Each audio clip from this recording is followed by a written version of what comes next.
Sveiki. Būtinai turiu pakomentuoti svarbų Lietuvos radijo ir televizijos komandos tyrimą apie tai, kas Lietuvoje yra maitinami Kremliaus pinigais.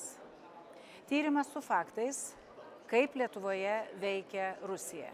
Beje, apie tai esu kalbėjusi grįžus iš Ukrainos, iš Kijevo. Taip pat panašiai viskas vyksta Ukrainoje ir Moldovai.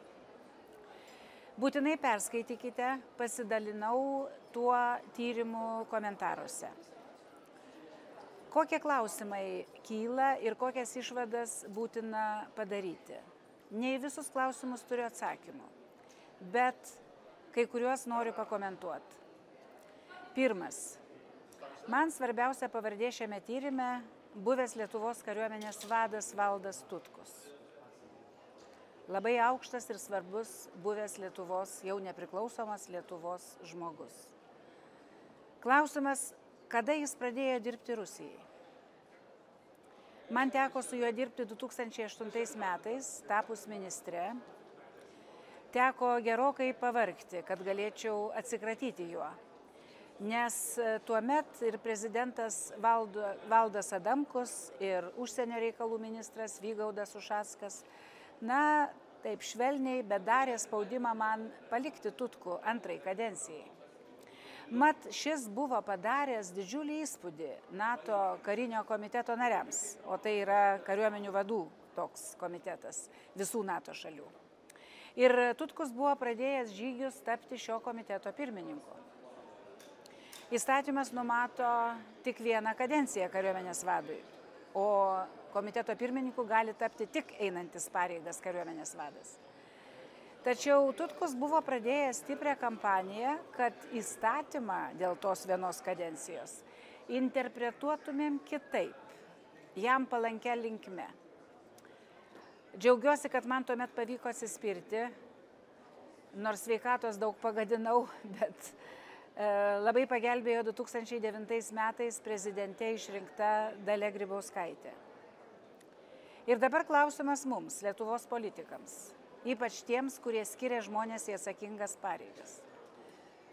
Tuomet, kai Tutkus jau buvo skiriamas į kariuomenės vadus, jau buvo daug įtampų. Mes, mano partija, buvome gilioje opozicijoje, o valdžioje 2004 metais buvo kiti. Buvo tik po Pakso apkaltos beje. Pagrindinį vaidmenį tame skyrime vaidino tuometinis krašto apsaugos ministras Linas Linkevičius ir laikinai prezidento pareigas einantis Artūras Paulauskas. Tai jie pasiūlė Tutkų į kariuomenės vadus. Mes priešinomės, žinau, kad Vytautas Landsbergis buvo labai nuliūdęs, nusiminęs ir sunerimęs. Tačiau valdantieji labai norėjo, kad Seimas balsuotų kaip galima vieningiau ir mūsų žodis, Tėvynės sąjungos tuometinės žodis, buvo labai svarbus.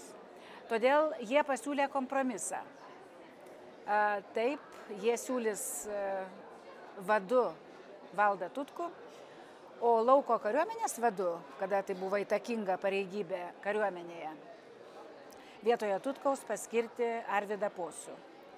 Žmogų ne iš sovietinės armijos, tikrai Lietuvos patriotą. Todėl balsavom, suprasdami, kad daugumą dėja turi kitos politinės jėgos Seime, o jiems Tutkus atrodė kietas vyrukas. Antras klausimas, iš to išplaukiantis. Kodėl daliai Lietuvos žmonių nei tokie tyrimai, apie kurį šiandien kalbam, LRT tyrimai, nei ankstesni perspėjimai, kurių buvo ne vienas dėl tų pačių tyrimo herojų, o jų ne vienas Tutkus ten, visiškai neveikia Lietuvos žmonių.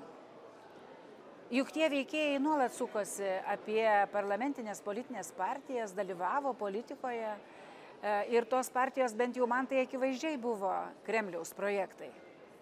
Juk imkim pavyzdžių tą advokatu prisistatantį Stanislovą Tomą. Jis buvo Viktoro Uspaskich padėjėjų Europos parlamente. Jam buvo sudarytos puikiausios galimybės neršti Europos vandenyse su ta Kremliaus darbotvarke, ją įgyvendinti. Ir kas jį ten nusiuntė? Jį ten nusiuntė Lietuvos rinkėjai, nes balsavo už Viktorą Uspaskich. O kiek buvo perspėjimų žmonėms? Ne Kremlius nusiuntė. Tiksliau Kremlius, bet per Lietuvos rinkėjus. Stanislovas Tomas pradėjo dirbti Europos parlamento nario Viktoro Uspaskicho akredituotų padėjėjų 2014 metais.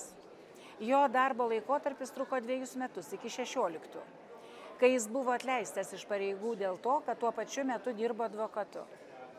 Ir čia dabar žiūrėkit, kaip veikia demokratija. 2019 m. kovo mėnesį ES bendrasis teismas nusprendė, kad Stanislovo Tomo atleidimas iš Europos parlamento padėjėjo pareigų buvo neteisėtas ir grąžino jį į darbą Europos parlamente. Teismas taip pat priteisė jam apie 120 000 eurų kompensaciją už 3 metų atlyginimą. Štai kaip meistriškai Kremlius naudojasi Europos demokratijos instrumentais. Ir ne tik instrumentais, bet ir pinigais. Trečias mano klausimas arba toks įvertinimas.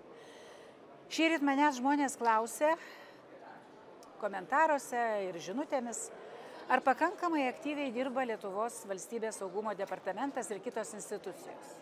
Ar jie iki šiol nežinojo, kodėl žurnalistai atskleidė tą informaciją?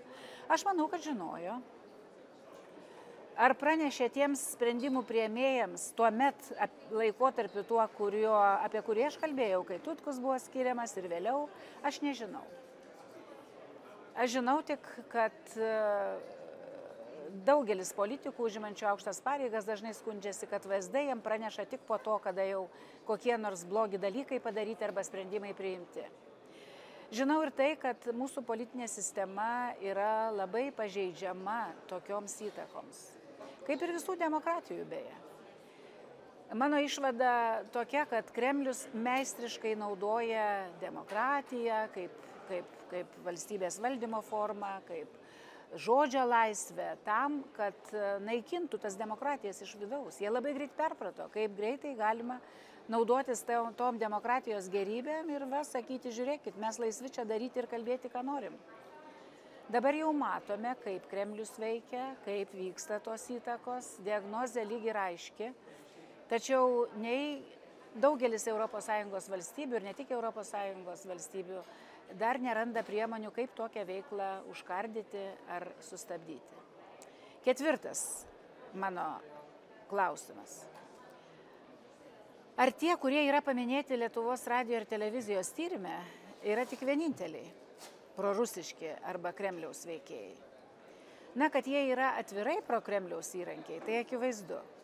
Bet 100% esu įsitikinusi, kad tikrai ne vieninteliai. Kremlius visada turi keletą variantų. Todėl man labiausiai rūpi tie, kurie veikia mūsų politinėje sistemoje labiau pridengtais būdais.